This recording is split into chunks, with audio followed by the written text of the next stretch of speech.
ஆமென். தொடர்ந்து உங்க மத்தியில தேவ அன்பை பத்தியே நான் பேச போறேங்க. தேவனுடைய அன்பு. ஏன்னா நம்ம எல்லாருக்குமே தேவனுடைய அன்பு எப்பொழுதுமே அது வேணும். அதில் நம்ம செல்ஃப் நம்ம சார்ஜ் பண்ணி தேவனுக்குள்ள நம்ம ஓடிக்கிட்டே இருக்கணுங்க. தேவனுடைய அன்பை நம்ம நல்லா அறிந்து கொண்டுமானால் நல்லா தேவனுக்காக வாழ்வோம். ஆமென். சரியா தேவனை விசுவாசித்து வாழ்வோங்க. ஹல்லேலூயா. ஆமென். 1 பேதுரு 5வது அதிகாரம் 7வது வசனத்தை எடுத்துக்கொள்வோம். அவர் உங்களை விசாரிக்கிறவரானபடியால் உங்க கவலைகளை எல்லாம் அவர் மேல் வைத்து விடுங்க. சோ யாரெல்லாம் தேவனை ஆணிதரமா விசுவாசிக்கிறாங்களோ, முழு மனதா விசுவாசிக்கிறாங்களோ, அவங்க எல்லாருமே அவங்களுடைய கவலைகளை தேவன் மேல வச்சிருவாங்க. ஏத்துறீங்களா? வசனம் தெளிவா சொல்லுது, தேவன் உங்களை விசாரிக்கிறவராம். ஆமென். ஹல்லேலூயா. ஆங்கிலத்துல வந்து cast all your cares on him for he cares for you. அப்படின்னா ஒன்றுக்கு கூட நம்ம கவலைப்பட வேணான்னு தேவன் சொல்றாரு. எல்லாத்தையும் கொடுத்து நம்ம அவருடைய கருத்துல நம்ம வச்சிருவோம். ஏன் தெரியுங்களா? தேவன் நம்மளை ரொம்ப நேசிக்கிறார். ஆமென். ஒரு மனுஷனுக்குள்ள கவலை வரும்போது அது என்னெல்லாம் அவங்கள செய்யும்ன்று தேவனுக்கு தெரியும். மனிதனை உருவாக்கும் பொழுதுங்க அவன் கவலைப்படுவதை தேவன் கொஞ்சம் கூட விரும்பல. ஏன்னா மனிதன் வந்து ஒரு இலைப்பாறுதல் வாழ்க்கை வாழ வேண்டும் என்று தான் தேவன் மனுஷனை உருவாக்கினார். ஆனா இந்த தள்ளப்பட்ட பூமியில நம்ம வாழ்ந்து கொண்டிருக்கிறபடினாலங்க பிரியமானங்களே, பல ரீதியில நம்மளுக்கு இந்த பிரச்சனை வரும்பொழுது நம்ம என்ன சொல்றோம், அநேக நேரத்துல நம்மளுக்கு இந்த வசனம் நன்கு தெரிந்து கூட இப்ப கூட நீங்க உட்கார்ந்துருக்கிற நீங்க என்ன கவலையோடு உட்கார்ந்துருக்கீங்க எனக்கு தெரியாது. ஏதாச்சும் ஒண்ணு இருக்கும் மண்டையை உருட்டிக்கிட்டு, சிந்தையை நம்ம போட்டு அதே யோசிச்சுக்கிட்டு அதே பேசிக்கிட்டு அதே சிந்திச்சு கொண்டு இருப்போம். இல்ல பிறரிடத்துல நம்ம சொல்லி கொண்டிருப்போம். தவிர்க்க முடியாத ஒரு காரணத்தை. ஆனாலும் பிரியமானங்களே, ஆனா நம்ம எல்லாம் தேவனை நம்ம விசுவாசிக்கும் பொழுதுங்க நம்முடைய கவலையெல்லாம் தேவன் மேல வைக்கிறது தான் தேவன் விரும்புகிறார். ஏன்னா தேவன் நம்மளை ரொம்ப நேசிக்கிறார். ஆமென். அவர் எல்லாம் பார்த்துக்கொள்வார்னு சொல்றாருங்க. ஒரு அப்பா அம்மா நீங்க எடுத்துக்கொள்ளுங்களேன், பிள்ளைங்களுக்காக எல்லாமே பிள்ளைங்களை அவங்க ரொம்ப நேசிக்கிறபடினால பிள்ளைங்க வந்து ஒரு காரியத்தை அவங்க இடத்துல சொல்லும் பொழுது ஒரு கவலையோடு ஒரு பயத்தோடு அது சொல்லும் பொழுது, பயப்படாத, நான் இருக்கிறேன், அப்பா இருக்கிறேன், நான் அம்மா இருக்கிறேன், நான் பார்த்துக்கொள்வேன்.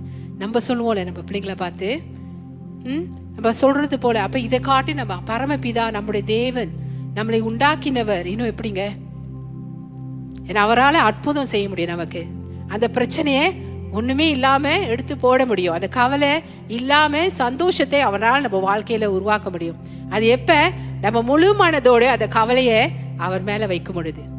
வேதம் சொல்வது பிரகாரம் சிலது வைக்கிறேன்னு சொல்லுவாங்க, வச்சுவிட்டு திரும்ப அதுக்கு அவங்க கூட சுமந்துட்டு போவாங்க. எப்படி நம்ம சுமந்துட்டு போவாங்க? அந்த பிரச்சனையே பேசுவாங்க, அந்த பிரச்சனையை தியானிப்பாங்க. உங்க எல்லாரையுமே தனிப்பட்ட முறையில தேவன் நேசிக்கிறாரு. ஆமென். ஹல்லேலூயா. நீங்க வந்து you're not a face in the crowd ஆங்கிலத்துல சொல்லுவாங்க. தேவனுக்கு தனிப்பட்ட முறையில உங்க எல்லாரையுமே தெரியும். ரொம்ப நல்ல காரியம் ஒண்ணு என்னன்னா பர்சனல். அவரோட லவ் வந்து உங்களுக்கு வந்து ரொம்ப பர்சனல்.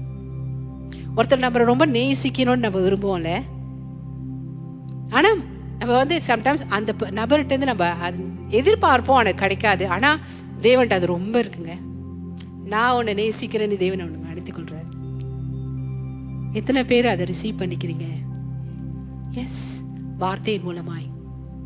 ஆமென். ஹல்லேலூயா. இந்த மாலை வேளையில நீங்க தெரிந்து கொள்ளணும், தேவன் உங்க மேல வைத்த அன்பு வந்து ஆழமானது. தேவன் உங்க மேல வைத்த அன்பு வந்து விவரமானது. விவரம்னா டீடைல்டு. தேவன் உங்க மேல வைத்த அன்பு வந்து தனிப்பட்டது. தனிப்பட்ட முறையில ஒவ்வொருத்தரையும் தேவன் நேசிக்கிறார். ஹல்லேலூயா. ஆமென். அந்த அன்பை நீங்க உணருவீங்க நான் பிரசங்கம் பண்ணும் பொழுதே. ஆமென். ஹல்லேலூயா. ஆமென். ஆமென். ஆமென். தேவன் ரொம்ப நல்லவருங்க. அதனாலங்க இந்த முதல் வசனத்துல நீங்க பார்க்கும் பொழுது அவருடைய பலத்த கருத்துக்குள்ள தேவன் நம்மளை அடங்கி இருக்க சொல்றாருங்க. அவர் பலத்த கருத்துக்குள்ள அடங்கி இருப்போம். அந்த வசனம் 6 சொல்லுது. 1 பேதுரு 5வது அதிகாரம் 6வது வசனம் சொல்லுது, அவர் பலத்த கருத்துக்குள் பலத்த கைக்குள் அடங்கி இருப்போமா. யார் ஒருவர் தேவன் அவனை நேசிக்கிறார் என்று அந்த அன்பை வந்து தனிப்பட்ட முறையில் அவங்க எடுத்துக்கொள்ளும் பொழுது, பர்சனலா எடுத்துக்கொள்ளும் பொழுது அவங்க என்ன தெரியுமா செய்வாங்க? வேற ஒன்றும் செய்ய மாட்டாங்க. அவருடைய பலத்த கரங்கள்ல அடங்கி இருப்பாங்க. என்ன நடத்துங்க ஆண்டவரே. ஆமென். அதுதாங்க தேவன் விரும்புகிறார் உங்க இடத்துல இருந்து. என்ன நடத்துங்க ஆண்டவரே. அப்ப உங்களுடைய வாழ்க்கையே தேவன் அவரே உங்களை நடத்துவாரு. எந்த ரீதியிலயோ எந்த விஷயத்திலயோ நீங்க கவலைப்படவே தேவையில்லைங்க. ஆமென். ஹல்லேலூயா, ஹல்லேலூயா. சோ உங்க கவலைகள் அவர் மீது நீங்க வைக்கும் பொழுது அவருடைய முழு கவனமும், நல்லா தெரிந்து கொள்ளுங்க, அவருடைய முழு கவனமும் உங்க மேலதான் இருக்கு. நீங்க ஜெபத்துல போறீங்க, உட்கார்ந்து இருந்தே ஒரு பிரச்சனை நீங்க சந்திக்கிறீங்களா, ஏதோ ஒண்ணு உங்களை வந்து வாட்டுதா, அதை நீங்க உட்கார்ந்து இருந்து நீங்க பேசும்போது அதே ஜெபங்க, உங்க இடத்துல இந்த கவலையை நான் வைக்கிறேன் ஆண்டவரே, எனக்கு என்ன செய்யணும்னு தெரியல ஆண்டவரே, நீங்க பார்த்துக்கொள்ளுங்க என்று சொல்லும் பொழுது பிரியமானவர்களே, தேவன் என்ன பண்ணுவாரு, சும்மா அப்படியே விட மாட்டாருங்க. என்ன பண்ணுவார் தெரியுமா, முழு கவனமும் அவர் உங்க பக்கத்துல திருப்புவாராம். ஏன்னா அவர் அப்படியாய் செய்யும் பொழுது, அது மட்டும் அல்லாமல் தெரியுங்களா, பரலோகத்தில் உள்ள எல்லா வளங்களும் உங்களை தான் வந்து உங்க பின்னாக இருக்கும். தெரியுங்களா, உங்களை பெக்கா பண்ணுமா. ஏன்னா உங்க வாழ்க்கையில நீங்க தேவனுக்கு முதலிடம் கொடுக்கறதுனால, உங்க கவலைகள் எல்லாம் தேவனிடத்துல நீங்க வைக்கிறதுனால, தேவனோட முழு கவனமும் நீங்க உங்க பக்கமா திருப்புறீங்க. ஹல்லேலூயா, ஆமென். அப்படிதாங்க தேவன் செய்யறாரு. ஆமென், ஹல்லேலூயா. சோ தேவன் அவர்களை விசாரிக்கிறவர் என்று நம்பாதவங்க சிலவங்க இருக்கிறாங்க. ஆனா அவங்க என்ன சொல்லுவாங்க, இல்ல தேவனுக்கு வந்து நிறைய பெரிய பெரிய பிரச்சனை எல்லாம் இருக்கு, என்னோட பிரச்சனை நத்திங், ஜுஜுபி, நான் எதுக்கு தேவன்கிட்ட கொண்டு போகணும் அப்படின்னு சிலர் நினைப்பாங்க. அவங்களோட விசுவாசம் அந்த அளவு தேவன் மீது. ஆனா தேவன் வந்து கொஞ்சம் கூட, ஒரு எறும்பு கடிச்சா கூடங்க, எறும்பு கடிச்சா சாதாரணமா, ஒரு பெரிய எறும்பு தெரியுங்களா, பெரிய எறும்பு நல்லா மழை பெஞ்சு ஒழிஞ்ச பிறகு பெரிய எறும்பு ஒன்று வரும் பார்த்தீங்களா, அதை நம்ம கவனிக்கலன்னு வச்சுக்கோங்க, கடிச்சிடும். ஏன்னா அது வந்து அப்படி குத்திக்கிட்டே இருக்கும் தெரியுங்களா, குத்திக்கிட்டே அன்ஈஸியா இருக்கும். இங்க அது வந்து உங்களுக்கு பிரச்சனையா இருந்துச்சுன்னா, அந்த வீக்கம் வருது பார்த்தீங்களா, அதெல்லாம் உங்களுக்கு பிரச்சனையா இருந்துச்சுன்னா, அது தேவனுக்கும் பிரச்சனை தெரியுங்களா. அந்த அளவுக்கு தேவன் வந்து உங்களோட சின்ன சின்ன காரியங்களை கூட தேவன் கருணை உள்ள தேவனா இருக்கிறாரு. ஏன் தெரியுங்களா, தேவன் உங்களை நேசிக்கிறபடியினால. அதனாலதான் தேவ அன்பை குறித்து உங்க மத்தியில நான் பேசணும்னு இருக்கேன். ஆமென். நீங்க தனியா இல்லைங்க, தேவன் உங்க கூடவே இருக்கிறாரு. ஹல்லேலூயா. எல்லா சூழ்நிலையிலையும் தேவன் உங்க கூடவே தான் இருந்து கொண்டிருக்கிறாரு. இல்லாதத போல ஒரு உணர்வு வரும், ஆனா இல்ல, தேவன் உங்க கூட தான் இருக்கிறாரு. ஆமென். சோ அதனால தேவனுடைய அன்பை நீங்க வந்து என்ன பண்ண தெரியுங்களா, அதை வந்து உங்களுக்கு சாதகமா நீங்க எடுத்துக்கொள்ளணும். God loves me. Personalize God's love for you. God's love for you. அப்படின்னா அதை வந்து உங்களுடைய தனிப்பட்ட முறையில நீங்க எடுத்துக்கணும். இயேசு என்னை நேசிக்கிறார், என் தேவன் என்னை நேசிக்கிறார். இதை வந்து ஒவ்வொரு நாளும் நீங்க அது சொல்லிக்கொண்டே இருக்கும் பொழுது அது உங்களுக்கு ஊட்டச்சத்தா மாறுது. நாரிஷ்மென்ட். உண்மைங்க, தேவனுடைய அன்பு நம்மளை பலப்படுத்தும். ஹல்லேலூயா. சோ அந்த அளவு அது நம்மளை பலப்படுத்தும் பொழுது தேவனுக்காக நம்ம தொடர்ந்து வாழ்வோங்க, தேவனுக்குள்ள நல்ல வாழ்வோம் வாழ்க்கையை. சோ ஒவ்வொரு விசுவாசியும் ஒவ்வொரு நாளும் தேவனுடைய அன்பை தியானிப்பது ரொம்ப முக்கியம். ஆமென், ஹல்லேலூயா. எஸ், சபைக்கு வரோம் போறோம், பட் இங்க ஒரு பெரிதான காரியம் ஒண்ணு என்ன தெரியுங்களா, தேவ அன்பு இங்க நிறையவே இருக்கு. ஏன்னா தேவன் இங்க இருக்கிறாரு. சோ எத்தனை பேரு நம்ம வந்து தேவனுடைய அன்பை பார்த்து வரோம், எத்தனை பேர் கூட்டாளிக்காக வரும், எத்தனை பேர் ஊழியத்துக்காக வரும், எத்தனை பேர் இல்ல I want God to just love me. நான் வந்து ஆராதிக்கும் பொழுது I just want God to love me. தேவன் வந்து என்ன ரொம்ப நேசிக்கணும், தேவன் என்னை கட்டி பிடிக்கணும், அதுதான் நடந்து கொண்டிருக்கு. ஆனா அநேகருக்கு அது தெரியல. ஒரு சிலர் அதை உணர்ந்து அந்த சிந்தையோடு சபைக்குள்ள வருவாங்க. ஏன்னா தேவன் அவ்வளோ நம்மளை நேசிக்கிறார் பிரியமானங்களே. இல்லை நான் போய் தான் ஆகணும், நான் போவாட்டினா அந்த வாரம் உள்ள ஆசீர்வாதம் எல்லாம் எனக்கு என்னமோ ஆசீர்வாதமே இல்லாத மாதிரி இருக்கும். அதெல்லாம் சரியான நோக்கம்தான். இந்த ஆலயத்துக்குள்ள நீங்க நுழையும் பொழுது தேவ அன்பு இங்க நிறையவா இருக்கின்ற அந்த சிந்தையோடு நீங்க வாங்குங்க. அந்த நாளை நீங்க நிரப்பப்படுவீங்க. தெரியுங்களா, அந்த நாள்ல நீங்க நிரப்பப்படுவீங்க. ஆமென், ஹல்லேலூயா, ஹல்லேலூயா. நீங்க கேளுங்க தேவன்கிட்ட, அந்த ஃபீல் தேவன் உங்களுக்கு கொடுப்பாரு. நிச்சயமா, நிச்சயமா. சோ தேவன் ஒவ்வொரு நாளுங்க நம்ம சந்திக்கும் சின்ன பிரச்சனைகளை கூடங்க தேவன் அக்கறை உள்ளவரா இருக்கிறாரு.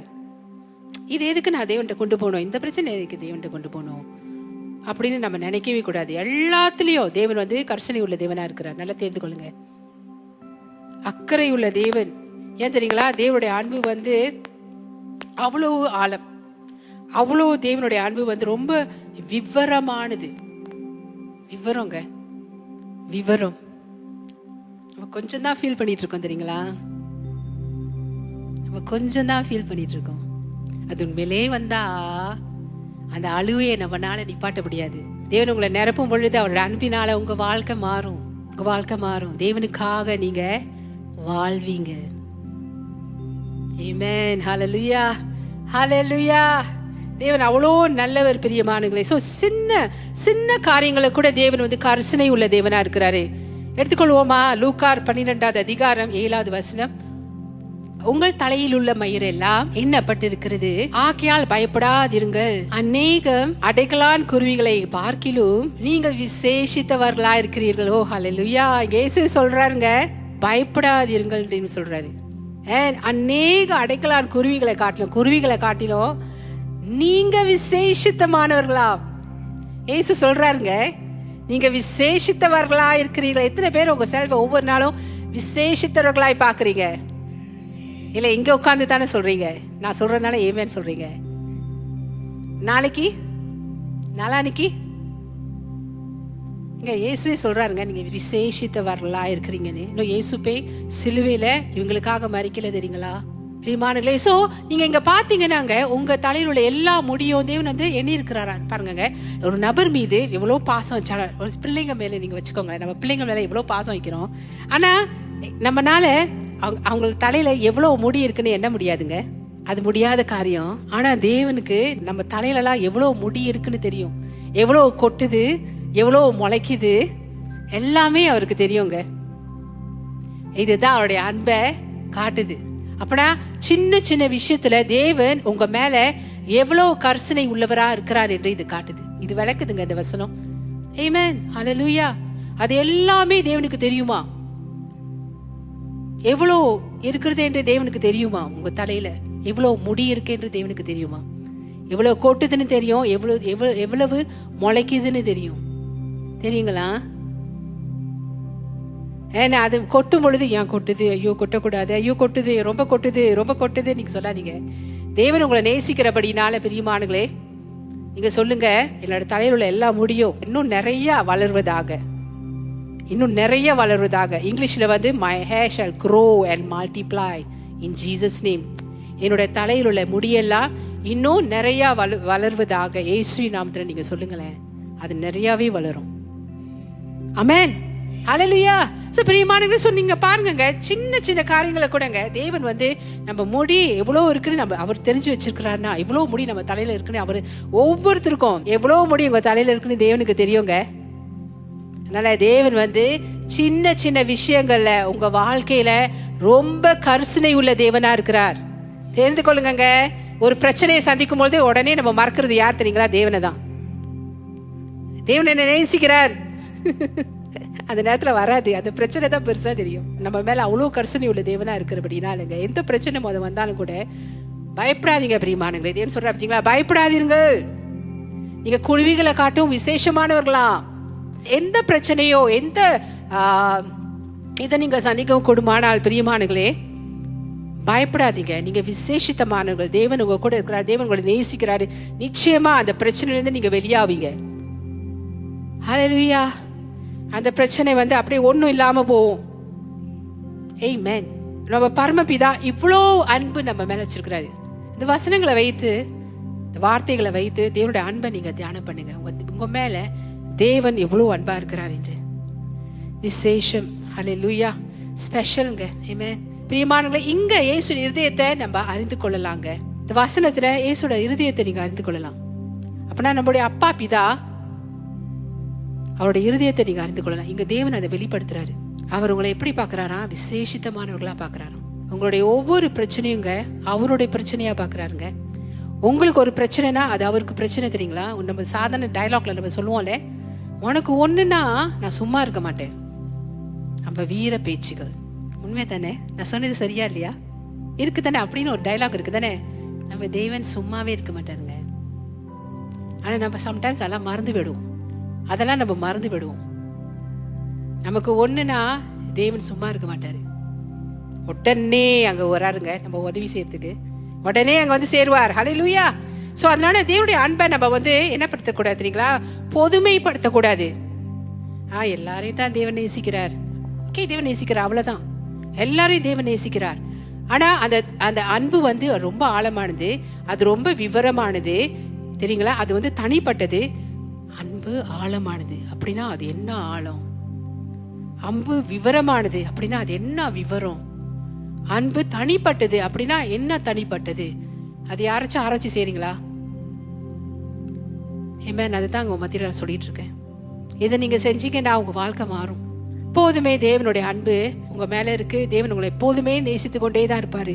ஏன்னா நீங்க போகும்பொழுதுங்க அதுவே உங்களுக்கு நான் சொன்னபடி ஊட்ட சத்துங்க, உங்களுக்கு அந்த பலத்தை கொடுக்கும். கிறிஸ்துவ வாழ்க்கையில நல்ல ஒரு வெற்றிகரமான ஓட்டத்தை ஓட. சரிங்களா? தேவனுடைய அன்பை நம்ம வந்து போதுமே படுத்தக்கூடாது. ஜெனரலாய் சொல்லுவாங்க ஆங்கிலத்துலங்க, ஜெனரலா பார்க்க கூடாது. ஏன் தெரியுங்களா? சுவிசேஷ புத்தகங்கள்ல இயேசுங்க எவ்வளவு கருணை உள்ளவராய் இருந்தாரோ அப்படியே தான் இன்னைக்கும் தேவன் இருக்கிறார். 4 சுவிசேஷ புத்தகங்களை தேவன் எப்படி ஜனங்கள் மத்தியில ஊழியம் செஞ்சாருங்க, எப்படி தேவன் ஜனங்கள் மத்தியில அசைவாடினார், அதே போலதான் தேவன் இன்னைக்கும் இருக்கிறாரு. ஆமென். சோ அவருடைய அன்பு வந்து தனிப்பட்டது தான். அவருடைய இருதயம் வந்து விசேஷமானது. ஒவ்வொரு தடவையும் நீங்க பிரசங்கத்தை கேட்கும் பொழுது, இயேசுவை குறித்து நான் உங்க மத்தியில பிரசங்கம் பண்ணி கொண்டு இருக்கும் பொழுது இயேசுவோட இருதயத்தை உங்களுக்கு நான் காட்டுறேங்க. இன்னைக்கு நான் அன்பை பத்தி பேசுறேங்க. தேவனோட அன்பை உங்களுக்கு நான் காட்டி கொண்டிருக்கிறேன். It's so real. ரொம்ப உண்மை, ரொம்ப நிஜம். தேவனுடைய அன்பு தெரிந்து கொள்ளுங்க. ரொம்ப உண்மை, ரொம்ப நிஜம். அது நம்ம காணாததுக்கு காரணம் தேவனுக்கு நேரத்தை கொடுப்பதில்லை, தேவனுடைய பாதத்தில் அமர்ந்து தியானிப்பதில்லை. ஓடுறோம் ரொம்ப, ஆனா உட்கார்ந்து அவரோட நேரத்தை செலவழிக்கிறதோ அந்த அன்பை தேடுறதோ ரொம்ப குறைவா இருக்கு. தேடுங்கள் கண்டடைவீர்கள், அன்பை கண்டடைவீர்கள், இந்த அன்பை கண்டடைவீர்கள். மனுஷன்கிட்ட நிறைய அன்பு இருக்கு. சிலர் வந்து அந்த அன்புக்காக ஏங்கி, அந்த நெருக்கத்துக்காக ஏங்கி ரொம்ப க்ளோஸா ஆளுங்க கூட பழக பார்ப்பாங்க. அதெல்லாம் தவறே கிடையாதுங்க. ஆனா அதை காட்டிலும் விசேஷித்தமான அன்பு தேவனிடத்துல இருக்கு. இந்த அன்பை கிட்ட வாங்குங்க, இந்த அன்பு கிட்ட வாங்க. இந்த அன்பு விசேஷமா உங்களை நடத்துங்க. ஆமென். சோர்வான நேரத்துல கூட உங்களை உற்சாகப்படுத்தும். தெரியுங்களா? அப்ப நீங்க வந்து சோர்ந்து போக மாட்டீங்க, உற்சாகமா தான் இருப்பீங்க. ஹல்லேலூயா. அப்படியா? தேவனுடைய அன்பு நமக்கு வந்து தனிப்பட்டதுங்க. தனிப்பட்ட அன்பை தேவன் நம்ம மேல வைத்திருக்கிறாரு. அநேக தடவை நம்ம தான் அறியாம இருக்கிறோம். தனிப்பட்ட இங்க உட்கார்ந்து இருக்கிறவங்க ஒவ்வொருத்தர் மீதும் தேவனுடைய அன்பு தனிப்பட்டதா இருக்குங்க. தனிப்பட்டது. God loves you personally. God loves you personally. அப்படின்னா தனிப்பட்டது தேவனுடைய அன்பு உங்க மீது. அப்ப தனிப்பட்டது உங்க மேல தேவனுக்கு தனிப்பட்ட அன்பு இருக்குன்னா, உங்களை குறித்து தேவனுக்கு என்ன கனவுகள், என்ன திட்டங்கள் எல்லாம் இருக்கும். அது நம்ம போய் உட்கார்ந்து அறிந்து கொண்டாதான் நம்ம தெரிந்து கொள்வோம். அவருக்கு நேரத்தை கொடுக்கும் பொழுது தேவன் வெளிப்படுத்துவார் பெரியமானங்களே. ஏன்னா தேவன் நம்ம மேல அவ்வளவு அன்பு வச்சிருக்கிறாரு. ஹல்லேலூயா. ஆமென். சோ அவருடைய அன்பு அனைத்தையும் உள்ளடக்கியது, அனைத்தையும் உள்ளடக்கியதுங்க. அதனால் அவரிடத்துல கொண்டு போக முடியாத ஒரு சின்ன பிரச்சனை கூட இல்லை. எல்லாத்தையும் உள்ளடக்கிதான் அவருடைய அன்பு. அப்பனா தேவனுக்கு தெரியாதது ஒன்றும் இல்லைங்க. உங்களை பத்தி எல்லாமே தேவனுக்கு தெரியும். காலை எந்திரிச்சோட நீங்க என்ன சிந்திக்கிறீங்க கூட தேவனுக்கு தெரியும். ஒரு சின்ன உங்களோட தாட் தெரியுங்களா? உங்க வாழ்க்கையில நீங்க கோ த்ரூ பண்றது எங்க இருந்தாலும், உங்க குடும்பத்திலயும் சரி, வேலை இடத்துலயும் சரி, பிள்ளைகளோடும் சரி, வெளியே எங்க இருந்தாலும் சரி, எல்லாமே தேவனுக்கு தெரியும். ஏன்னா அவர் உங்களை அவ்வளவா நேசிக்கிறார். ஆமென். அவ்வளவா தேவன் நேசிக்கிறார் பிரியமானங்களே. சோ அவரிடத்துல கொண்டு போக முடியாத எந்த பிரச்சனையும் இல்லை பிரியமானங்களே. என்ன ஒரு பிரச்சனை உங்க வாழ்க்கையில இருக்கு, கொண்டு போங்க. தேவன் உங்களை ரொம்ப நேசிக்கிறாரு. அதுல தேவன் உங்களுக்கு அற்புதம் செய்வதை நீங்க பாருங்க. ஏன்னா அதுல இருந்து நீங்க விடுதலை ஆவதை நீங்க பாருங்க. தேவன் உங்களை ரொம்ப நேசிக்கிறபடினாலங்க நிச்சயமாகவே தேவன் உங்களை கைவிடாம தேவன் உங்களுக்கு அந்த பிரச்சனையிலிருந்து வெளியாக்கி கொண்டு வருவாரு. அந்த பிரச்சனையை உங்களுக்கு தீர்த்து கொடுப்பாரு. அது எப்படிப்பட்டதா இருந்தாலும் சரி. Amen. So when you face a problem, இது தேவனுக்கு தெரியாம இது வராது. தேவன் என்ன ரொம்ப நேசிக்கிறாரு. தேவன் இதை பார்த்து கொள்வார். அவரோட கருத்துல ஒப்பு கொடுத்துருங்க. இப்படிதான் நம்ம செய்யணும். ஐயோ ஏன் இந்த பிரச்சனை வந்தது, எப்படி தேவன் இதுக்கு அனுமதி கொடுத்தாரு அப்படின்னு பார்க்காதீங்க. ஏன்னா இயேசு ஆல்ரெடி சொல்லிட்டாரு, இந்த பூமியில வாழ்ற நாட்கள்ல நிச்சயம் நம்ம உபத்திரங்களை சந்திப்போம். ஆனா திட்டம் கொள்ளுங்க, நான் ஜெயிச்சிட்டேன். Because he loves you. அவர் உங்களை நேசிக்கிறபடினாலங்க அந்த பிரச்சனையை தேவன் வந்து ஜெயிச்சிட்டாரு. சிலுவையில் ஜெயிச்சு முடிச்சிட்டாருங்க. ஸோ அவர் தெரியாம ஒண்ணுமே உங்களுக்கு வராது. நல்லா தெரிந்து கொள்ளுங்க. நம்முடைய முடிய எல்லாமே அவர் எண்ணி வச்சிருக்கிறாருன்னா அவர் சொல்றாரு, பயப்படாத, நீ விசேஷமானவன் சொல்றாரு. நீ விசேஷமானவன் சொன்னாலே அதே எடுத்து நீங்க கொஞ்சம் தியானம் பண்ணி பாருங்க. இப்படி நான் விசேஷமானவன், நான் இப்படி விசேஷமானவன், தேவன் எப்படி என்ன விசேஷமானவராய் பார்க்கிறாரு. ஹல்லேலூயா. அடுத்தது மத்தேயு 10வது அதிகாரம் 29வது வசனம். Matthew chapter 10 verse 29. ஒரு காசுக்கு 2 அடைக்கலான் குருவிகளை விற்கிறார்கள் அல்லவா? ஆயினும் உங்கள் பிதாவின் சித்தம் இல்லாமல் அவைகளில் ஒன்றாகிலும் தரையிலே விழாதாம். அப்படின்னா தேவனுக்கு தெரியாம எதுவுமே நடக்காதுன்னு தேவன் சொல்றாரு. தேவன் உங்க மேல ரொம்ப கரிசனை உள்ளவரா இருக்கிறார். பிரியமானவர்களே, தேவன் உங்க மேல ரொம்பவும் கரிசனை உள்ளவரா இருக்கிறாரு. தேவனுக்கு தெரியாம உங்க வாழ்க்கையில எதுவுமே வராது. நல்லா தெரிந்து கொள்ளுங்க. அது அப்படியே வந்தாலோ வந்த வழியாய் அது ஓடி போகும். ஒரு வழியாய் வருவான், 7 வழியாய் ஓடி போவான்னு வேதம் சொல்லுது. பாத்தீங்களா? உபாகமம் புத்தகத்துல நீங்க வாசிக்கலாம். பிரியமானங்களே, சோ உங்களுக்கு விரோதமாய் ஒரு வழியாய் வந்தால் 7 வழியாய் ஓடி போகும். ஹல்லேலூயா. சோ எல்லாமே தேவனுடைய கருத்துல தான் இருக்குங்க. உங்க வாழ்க்கையே தேவனுடைய கருத்துக்குள்ளதான் இருக்கு. நீங்க ஒப்பு கொடுத்தீங்கன்னா தேவனுடைய கருத்துல தான் இருக்கு. அவர் மாற்றி அமைப்பார். சிலர் சிந்திக்கிறது காரியங்கள்ங்க, வெறும் பெரிய பிரச்சனை தான் தேவன் தலையிடுவாரா அப்படின்னு சிலர்லாம் கேட்பாங்க. ஏன்னா அவசரம், உடனே அந்த பிரச்சனை தீரணும்னு. ஆக்சுவலி அந்த பிரச்சனையை தேவன் தீர்த்துட்டாரு. ஆனா அதோட ஜெயமோ அவங்க ஒரு நாள் பார்ப்பாங்க. ஆனா அவங்க அதுக்காக காத்திருக்க மாட்டாங்க. ஆனா உடனே அவங்க வாயிலால சொல்லிடுவாங்க. சோ நம்ம ரட்சித்த பிறகு எப்படியாவது நம்மளே அடிச்சு புடிச்சு பரலோகத்துல போய் சேர்ந்துருவோம் அப்படின்னு தேவன் விட்டுட்டு இருக்காரா? அல்லது உங்க வாழ்க்கையில் உள்ள அன்றாட சின்ன சின்ன பிரச்சனைகளை குறித்து அவர் கரிசனை உள்ளவரா இருக்கிறாரா? ஆனா உண்மை என்னன்னா, அவர் நம்மளுடைய வாழ்க்கையில நம்மளுடைய அன்றாட பிரச்சனைகளை குறித்து கரிசனை உள்ளவரா இருக்கிறார். Amen. As you seek, அவரை தேட தேட, அவரை தேட தேட, அவரை தேட தேட நீங்க அது நல்லா அறிந்து கொள்வீங்க. அவருடைய அன்பை நீங்க ருசிக்க ருசிக்க, அந்த அன்பை நீங்க ருசிக்க ருசிக்கங்க, நீங்க தெரிந்து கொள்வீங்க. எந்த விஷயமா இருந்தாலும் சரி, உங்க வாழ்க்கையில தேவன் ரொம்ப கரிசனை உள்ளவரா இருக்கிறான்னு நீங்க தெரிந்து கொள்வீங்க. அவர் உங்களை சும்மாவே விட மாட்டார். பிரியமானங்களே, நல்லா தெரிந்து கொள்ளுங்க. நீங்க தனிமையா இல்ல, நீங்க தனித்து நிக்கல. தேவன் உங்க கூட இருக்கிறாரு, உங்களுக்காக யுத்தம் பண்ணுகிறார். அவர் உங்களை நேசிக்கிறபடினால உங்களுக்காக யுத்தம் பண்ணுகிறார். உங்க கூடவே இருப்பாரு. கரம் பிடித்து நடத்துகிறவர், கைவிடாதவரா இருக்கிறார். இதெல்லாம் என்னங்க குறிக்குது? அவருடைய அன்பை தாங்க குறிக்குது. அவர் உங்க கரத்தை பிடிக்கிறாருங்க. நீங்க அவர் கரத்தை பிடிச்சீங்கன்னா நீங்க விட்டுட்டு ஓடிடுவீங்க. ஆனா அவர் உங்க கரத்தை பிடிச்சிருக்கிறதுனாலங்க, என்ன பிரச்சனை வந்தாலும் கூட சரி, அந்த பிரச்சனையில உங்களுக்கு பலத்தை கொடுத்து, உங்க பலத்தை கொடுத்து, உங்களுக்கு பலத்தை கொடுத்து அவர் உங்களை கொண்டு போவாரு. எப்படி அந்த பலம் வருது? அன்பின் மூலமாய் அவர் உங்களை நடத்தி கொண்டே போவாரு. ஆண்டவரே, என்னை விட்டுறாதீங்க ஆண்டவரே, என்ன உங்களுக்கு உங்க கையை தான் நான் பிடிச்சிட்டு இருக்கேன் ஆண்டவரே. நம்ம பிடிச்சிட்டு இருந்தா நம்ம விட்டுருவோம். ஆனா தேவன் பிடிச்சிட்டு இருக்கிறதுனால அவர் நம்மளை விடவே மாட்டாருங்க. ஏன்னா அதுதான் நம்மளுக்கு வேணும். அதெல்லாம் உங்க சிந்தைக்குள்ள கொண்டு வந்து தியானம் பண்ணுங்க. ஆமென். ஸோ ஒரு உபத்திரத்துக்குள்ள நீங்க கடந்து போகும்பொழுது தேவன் உங்க கையை பிடிச்சிட்டு இருக்காரு. அந்த நேரத்தில் அவர் உங்களை கைவிட மாட்டாரு.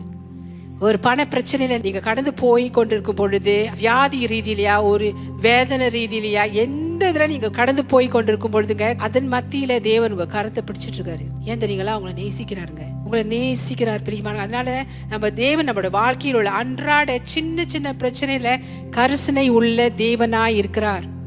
ஸோ நமக்கு தேவனை குறித்து என்ன அபிப்பிராயம் இருக்கு? சிலர் பிரச்சனையை பார்த்தாலே ஓடிடுவாங்க. ஐயோ, ஏன் இந்த பிரச்சனை வந்துச்சு, இந்த பிரச்சனை என்னால எதிர்த்து நிக்க முடியாது, நான் ஏன் சர்ச்சுக்கு வந்தோன்னு தான் இந்த பிரச்சனையை நான் பாக்குறேன், எனக்கு இயேசு வேணா, நான் போயிடுறேன், நான் முன்ன வாழ்ந்த வாழ்க்கை நல்லா இருக்கு, எனக்கு இயேசு வேணாம் அப்படின்னு போறவங்களும் இருக்கிறாங்க. அப்படி நம்ம இருக்கக்கூடாது பிரியமானங்களே. பிரச்சனை இருக்கும், ஆனா மத்தியில தேவன் உங்களை நேசிக்கிறபடினால அது எல்லாத்தையும் கடந்து உங்களை கொண்டு வருவார் தேவன். ஆமென். ஹல்லேலூயா. எல்லாம் தேவன் கருத்துக்குள்ள தான் இருக்குங்க. உங்க வாழ்க்கையை நீங்க தேவனுக்காக ஒப்பு கொடுத்து நீங்க வாழும் பொழுது பிரியமானங்களே, தேவனுடைய கருத்துல உங்க வாழ்க்கை இருக்கு, நீங்க இருக்கீங்க. அவருடைய அன்பானது உங்களை வாழ்க்கையில எல்லா பகுதியிலும் உங்களை சுற்றி அணைத்து கொள்ளும். சோ எந்த பிரச்சனையும் உங்க வாழ்க்கையிலங்க தேவனுக்கு சின்னதே இல்லை. சின்னதோ பெருசோ எல்லாமே தேவன் பார்த்து கொள்வார்.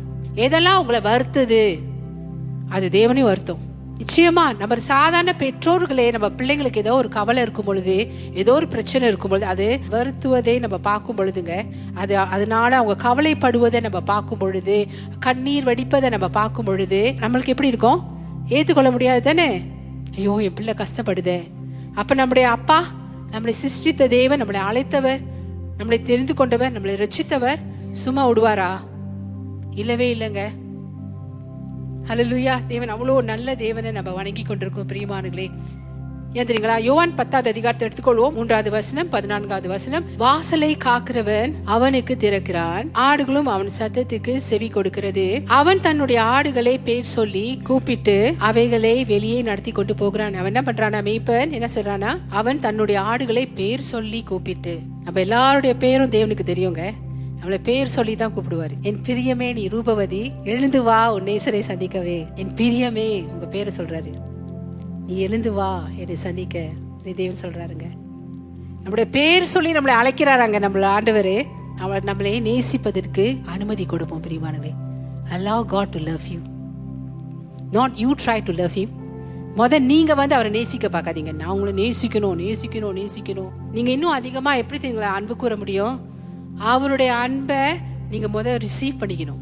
அப்பதான் இன்னும் ஆராதிப்பீங்க தேவனை. அதனால தேவனை உங்களை நேசிக்கிறதுக்கு அனுமதி கொடுங்க. பாருங்க, அவர் உங்களை பேர் சொல்லி அழைக்கிறார். நம்ம எல்லாம் தேவனோட மந்தை, தெரியுங்களே. நம்ம எல்லாம் தேவனுடைய மந்தை. அவர் நம்மளுடைய மெய்ப்பன், நல்ல மெய்ப்பன். சங்கீதம் 23 நீங்க போய் வாசிச்சீங்கன்னா தெரியும் உங்களுக்கு. தாவீது எழுதினான் சங்கீதம். தெரியுமாங்களே? புல்லுள்ள இடங்களை நம்மளை மேய்க்கிறவர், அமர்ந்த தண்ணீர் அண்டை நம்மளை கொண்டு சேர்க்கிறவர், நீதியின் பாதையில நம்மளை நடத்துகிறாராம். மரண இருளின் பள்ளத்தாக்கில அவருடைய கோலும் தடியும் நம்மளை தேற்றுமாம். அவர் வார்த்தை நம்மளை தேற்றுமாம். ஆமென். எதிரி முன் நம்மளை ஒரு பந்தியை ஆயத்தப்படுத்துறாரு. அதுதான் இந்த திருவந்து பந்திங்க. எதிரி, வியாதி, பிரச்சனை, அது முன் திருவந்து பந்தியை ஆயத்தப்படுத்துறாரு. ஜீவனுள்ள நாளெல்லாம் நன்மையும் கிருபையும். நன்மையும் கிருபை என்ன தெரியுங்களா? ஆங்கில வேதத்துல அந்த நன்மை, அந்த கிருபை லவ், ஆண்டோட அன்பு சொல்லுது. அந்த நன்மையும் கிருபையும். அந்த நன்மையும் கிருபையும் என்னன்னா ஆசீர்வாதங்கள் நம்மளை தொடருமாம். எவ்வளவு நல்ல மேய்ப்பர். பெயர் சொல்லி நம்மளை அழைக்கிறாருங்க. பெயர் சொல்லி நம்மளை அழைக்கிறார். ஹல்லேலூயா, ஆமென். அடுத்தது வாசிப்போமா? ஆங்கிலத்துல 14, தமிழ்ல 15 நினைக்கிறேன். நான் என்னுடையவைகளை அறிந்தும் என்னுடையவைகளால் அறியப்பட்டும் இருக்கிறேன், ஆடுகளுக்காக என் ஜீவனையும் கொடுக்கிறேன். நான் என்னுடையவைகளை அறிந்தும் என்னுடையவர்களால் அறியப்பட்டும் இருக்கிறேன். ஆமென். பிரச்சனை வந்தா சோர்ந்து ஒதுங்கி போயிடாதீங்க. தேவனுடைய அன்பு உங்களுக்கு இருக்கு. தேவன் மத்தியிலும் தேவன் உங்களை நேசிக்கிறார். அதே நீங்க சொல்லி, அதே நீங்க விசுவாசி, அதை நீங்க போஜனம் பண்ணணுங்க. அந்த அன்பை டெய்லி நீங்க போஜனம் பண்ணணும், தெரியுங்களா? அதை போஜனம் பண்றதுக்கு ஏற்ற ஒரு வசனம் என்ன தெரியுங்களாங்க? யோவான் 3வது அதிகாரம் 16வது வசனம். அது வெறும் சுவிசேஷம். அப்பனா தேவனை அறியாத ஜனங்கள் மத்தியில மாத்திரம் பேசுவதல்ல, வெறும் புதிதா தேவனை அறியாமல் வருகிற ஜனங்களுக்கு மாத்திரம் அல்ல, இது நமக்கும் கூடங்க. ஒவ்வொரு நாளும் பிரியமானங்களே இந்த வசனத்தை நம்ம தியானம் பண்ணணும். உங்க பேர் அந்த வசனத்துல நீங்க போட்டுக்கொள்ளணுங்க. அந்த வசனத்தை வாசிப்போமா? தேவன் தம்முடைய ஒரே பேரான குமாரனை விசுவாசிக்கிறவன் எவனோ அவன் கெட்டு போகாமல் நித்திய ஜீவனை அடையும்படிக்கு அவரை தந்தருளி இவ்வளவாய் உலகத்தில் அன்பு கூர்ந்தார். ஆமென். இப்ப நம்ம சொல்லலாம், தேவன் தம்முடைய ஒரே பேரான குமாரனை விசுவாசிக்கிற உங்க பேரை நீங்க போட்டுக்கொள்ளலாம். கெட்டு போகாமல் நித்திய ஜீவனை அடையும்படிக்கு அவரை தந்தருளி இவ்வளவாய் உலகத்தில் போட்டிருக்கல என் மீது அன்பு கூர்ந்தார். தப்பே இல்லைங்க. இங்க திரும்ப திரும்ப சொல்லிக்கிட்டே இருங்க. அதுதான் போஜனம் பண்றது. அதை உட்கார்ந்து அதை தியானம் பண்றது. இந்த வார்த்தையை உங்களுக்கு அந்த ஊட்ட சத்தை தர, அந்த பழத்தை தரும், தெரியுங்களா? நல்ல ஒரு வாழ்க்கை வாழ்வதற்குங்க பிரியமானங்களே. ஆமென். ஹல்லேலூயா. ஏன்னா தேவன் உங்க மேல பிரியப்படுகிறார். எல்லாம் இயேசுனால. இயேசு நிமித்தமே தேவன் இப்ப நம்ம மேல ரொம்பவும் பிரியமா இருக்கிறார். இப்ப கூடங்க, இப்ப கூட தேவன் உங்க மேல ரொம்ப பிரியமா இருக்கிறார் பிரியமானங்களே. ஹல்லேலூயா. நம்ம எல்லாம் தேவனுக்குள்ள அவருடைய நேச குமாரர்கள். இதே உங்களை எவ்வளவு பலப்படுத்தும் தெரியுங்களா? ஹல்லேலூயா. சோ எப்பொழுதுமே ஒவ்வொரு நாளுங்க தேவனுடைய அன்புல போஜனம் பண்ணுங்க. சோஷியல் மீடியால போஜனம் பண்ணிட்டு இருக்காங்க, ரொம்ப சினிமால ரொம்ப போஜனம் பண்ணிட்டு இருக்காங்க. பார்க்கலாம், ஆனா எல்லாத்துக்கும் ஒரு நேரத்தை ஒதுக்குங்க. ஆனா எப்பொழுதுமே தேவன் தான் நம்பர் 1 ப்ரையாரிட்டி. சிலது காதல் பண்றவங்க லவ்வர்ஸுக்கு தான் ப்ரையாரிட்டி இல்லைங்க. தேவனுக்கு அவருடைய அன்பு அவருடைய அன்பு நெஜம், அவருடைய அன்பு பலன், அவருடைய அன்பு ஊட்டச்சத்து. உங்களை நல்லா ஓட வைக்கும் கிறிஸ்துக்குள்ள. ஹல்லேலூயா. சோ ஒவ்வொரு நாளும் அவருடைய அன்பில, அவருடைய கிருபையில, ஓகே, நீங்க பூரணமா ஏற்றுக்கொள்ளப்பட்டிருக்கீங்க. தேவனால் பூரணமா ஏற்றுக்கொள்ளப்பட்டிருக்கீங்க. தெரியுங்களா? நீங்க அசைக்கப்பட மாட்டீங்க. அவருடைய அன்பானது பிரியமானங்களே உங்களை உறுதியாய் கர்த்தருக்குள் ஹல்லேலூயா உறுதியா தேவனுக்குள் வழி நடத்தும் பலசாலிகளா நீங்க இருப்பீங்க. அவருடைய அன்பை நீங்க தியானிக்க உங்களுக்குள்ள இருக்கிற தேவனுடைய அபிஷேகமானது வல்லமையாய் கிரியை செய்யும். தாவீதுடைய வாழ்க்கையில கிரியை செய்தது போல கோலியாத்தை வீழ்த்தினா பாத்தீங்களா?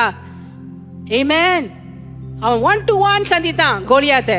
பிரியமானங்களே அவன் தேவனோடு நேரத்தை செலவழித்த அந்த அன்பை தியானித்தபடியினால வாலிபன் யாரெல்லாம் தேவனுடைய அன்புல போஜனம் செய்யறாங்க பலப்படுவாங்க. ஆமென். ஹல்லேலூயா. எதிர்த்து நிப்பீங்க. உங்களுக்கு வர பிரச்சனையை கண்டு சோர்ந்து உளுந்து அழுவ மாட்டீங்க. ஏன் இது எனக்கு வந்தது, என்னால தாங்க முடியலேன்னு அழுவ மாட்டீங்க. எதிர்த்து நிப்பீங்க. அந்த பிரச்சனையை நீங்க எதிர்த்து நிற்கும் பொழுது அது அப்படியே விழுந்து போகும். நீங்க கர்த்தருக்குள் பிரியமானவர்கள் என்று நீங்க அதிகமா நீங்க அறியும் பொழுது, அதை சொல்லும் பொழுதுங்க, அதை நீங்க போஜனை பண்ணும் பொழுதுங்க, உங்க வாழ்க்கையில எல்லா பகுதியிலும் நீங்க பாப்பீங்க நான் ஸ்பெஷல். தேவன் சொல்ற பார்த்தீங்கன்னா நீங்க விசேஷித்தமானவர்கள். இயேசு சொன்னாரு நீங்க விசேஷமானவர்கள். 2 கொரிந்தியர் 5வது அதிகாரம் 6வது வசனத்தை எடுத்துக்கொள்வோமா? தமிழ்ல 6வது வசனம், ஆங்கிலத்துல 7வது வசனம். நாம் தரிசித்து நடவாமல் விசுவாசித்து நடக்கிறோம். Walk by faith and not by sight. சிலவங்க பார்த்து தான் விசுவாசிப்பாங்க. நான் பார்க்காத வரைக்கும் தோமா போல, நான் பார்க்காத வரைக்கும் நான் நம்ப மாட்டேன். நடக்கணும், நான் பார்க்கணும், அப்புறம் நான் விசுவாசிப்பேன். இல்லை பிரியமானங்களே, அவருடைய தயவின் மீது அன்பின் மீது தொடர்ச்சியா உங்க சிந்தையை நீங்க பதிய வைக்கும் பொழுதுங்க எதுவுமே உங்களை மடங்கடிக்க முடியாது என்ற நம்பிக்கைக்கு நீங்க வந்துடுவீங்க பிரியமானங்களே. பிசாசு உங்களுக்கு எதிராக அம்புகளை வீசும் போது அவை ஒன்று கூட உங்களை சேதப்படுத்தாது என்ற அந்த நம்பிக்கையில நீங்க வந்துடுவீங்க. நிச்சயமாகவே உங்களுக்கு நன்மையே நடக்கும் என்று உறுதியான நம்பிக்கைக்குள்ள நீங்க வந்துடுவீங்க பிரியமானங்களே. ஸோ இயற்கை ரீதியில சூழ்நிலை சரியா அமையாட்டினாலும் கூட பிரியமானங்களே நிச்சயமாக நல்லதே நடக்கும் என்ற எதிர்பார்ப்பு உங்களுக்கு இருக்கும். இதுதான் பிரியமானங்களே தரிசித்து நடவாமல் விசுவாசித்து நடக்கிறோம் என்ற வசனத்தின் அர்த்தம். நாம் தரிசித்து நடவாமல் விசுவாசித்து நடக்கிறோம். ஏன் தெரியுங்களா? தேவன் நம்ம மேல பாராட்டுகிறவருடைய அன்பு, தேவன் நம்ம மேல நம்மை அவ்வளவா தேவன் நேசிக்கிறார். தேவன் நம்மளை ரொம்ப நேசிக்கிறார். நாம் தேவனுக்கு பிரியமான பிள்ளைகள். தேவன் ரொம்ப நல்லவர் பிரியமானங்களே.